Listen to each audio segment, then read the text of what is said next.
देखते हैं सवाल क्या है। क्वेश्चन कहता है the value of unknown resistance X for which potential B and D will be potential difference between B and D will be zero in the shown arrangement. Now ये आपकी यहाँ पे एक बैटरी लगी है और ये आपका इस तरह से एक सर्किट वो बना हुआ है।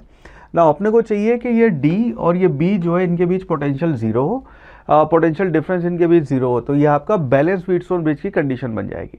तो बैलेंस व्हीटस्टोन ब्रिज है उसका मतलब ये है कि ये मान लीजिए आपका रेजिस्टेंस, इस दोनों को कॉम्बिनेशन को हम R1 कह देते हैं, ये वाला आपका R2 कह देते हैं, इसको कॉम्बिनेशन को लेट्स कॉल इट R3 और ये वाला R4 है। तो जो आपका बैलेंस व्हीटस्टोन कंडीशन है कि ये आपका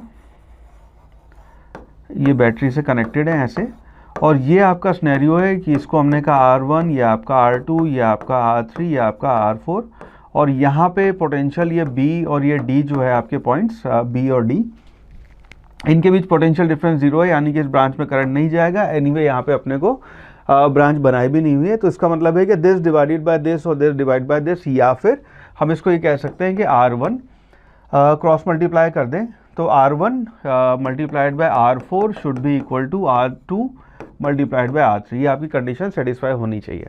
ना ये R1, R2, R3, R4 की वैल्यू देख लेते हैं। तो R1 जो है यहाँ पे अगर देखोगे तो 12 और 12 आपका सीरीज़ में लगा हुआ है।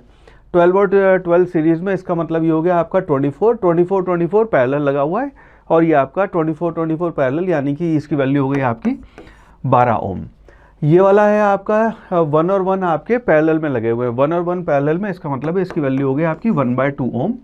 ये वाला आपका एनीवे 1/2 दे रखा है, और ये वाला है विच में ये x इन पैरेलल में 12 और 12, तो 12 और 12 पैरेलल यानी कि 6 हो गए। तो ये वाला रेजिस्टेंस है आपका, ये हो गया x + 6। ना अगर हम इसको वो देखेंगे तो एनीवे दोनों आपके 1/2 है, यानी कि इसकी value x + 6 should be equal to 12, यानी कि हम कहेंगे x + 6 should be equal to 12, यानी कि जो x है अननोन रेजिस्टेंस उसकी वैल्यू 12 - 6 यानी कि 6 ओम हो जाएगी।